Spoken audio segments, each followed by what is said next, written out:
তোমার চারপাশের মানুষগুলি ঠিক ততক্ষণই থাকবে যতক্ষণ তোমার দ্বারা তারা উপকৃত হচ্ছে।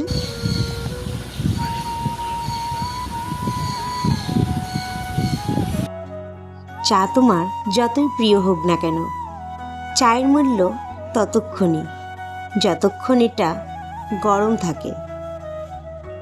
তোমরা যাচাই করে দেখো, স্বার্থ ছাড়া কেউ তোমার পাশে থাকবে না। কথাটা কি ঠিক বললাম না ভুল? কমেন্ট করে জানিও তোমরা।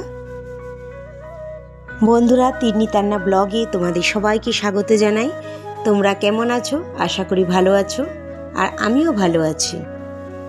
এখন বাজে সকাল 7টা। আমি আমার ব্লগটা শুরু করছি। সকাল সকাল ছাদে চলে আসলাম, কিছু জামা কাপড় কাচাকাচি করে ছাদে মেলতে নিয়ে চলে আসলাম। জামা কাপড়গুলো সব মেলা কমপ্লিট হয়ে গেছে। এখন আমি ঘরের দিকে যাচ্ছি। এদিকে পুচকেটাকে দেখো, বড় মানুষের মতো চুল আঁচড়াচ্ছে, আবার কখনো ড্যান্সও করছে, আবার কখনো মজাও করছে, আবার কখনো গালে হাত দিয়ে দাঁড়িয়ে আছে। দেখো, এদিকে আবার জিভ বের করে ভেঙাচ্ছে। সারাদিন ওর দুষ্টুমি।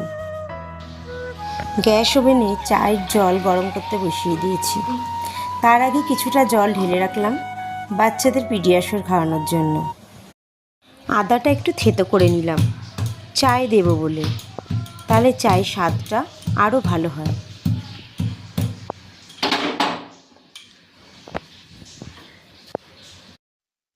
বাচ্চাদের প্রোটিন পাউডারটা জলের সাথে গুলে দিলাম। এবার সব কমপ্লিট। এবার বাচ্চাদের খেতে দেওয়ার পালা। ঝটপট খেয়ে নাও। হ্যাঁ, পড়তে তো যেতেই হবে।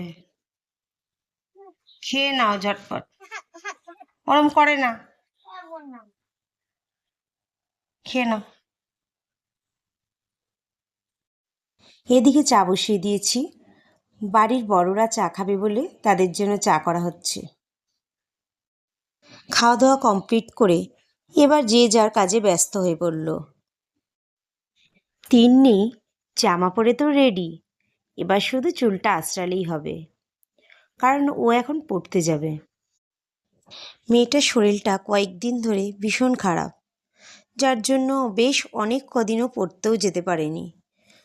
এতে ওর পড়াও অনেক জমে গেছে। কিছু করারও নেই, যেতেই হবে। তিন্নি ব্যাগের মধ্যে বইগুলো সব ভরে নিচ্ছে, আর ব্যাগটা এত ভারী হয় কি বলবো। এদিকে প্রেসার কুকারে ছোলা সিদ্ধ বসিয়ে দিলাম।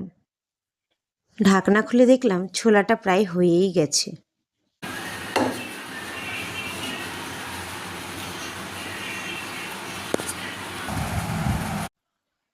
পেন্সিল বক্সটা নিয়েছো তিন্নি?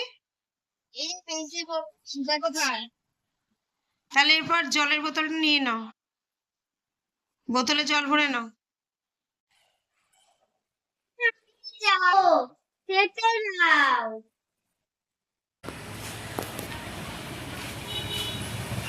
মেয়েকে তো পড়তে দিয়ে চলে আসলাম। এবার দেখছি বাইরে কিছু জিনিস আছে, সেগুলো তুলে নিলাম। আর এদিকে বাচ্চারা উঠানে খেলতে খেলতে বলটাকে গাছের মধ্যে রেখে দিয়েছিল, সেটা আবার ঘরে নিয়ে চলে আসলাম। চলো ঘরে চলো, চেয়ারটা রেখে দাও, এখানে রেখে দাও, ঘরে নিতে হবে না।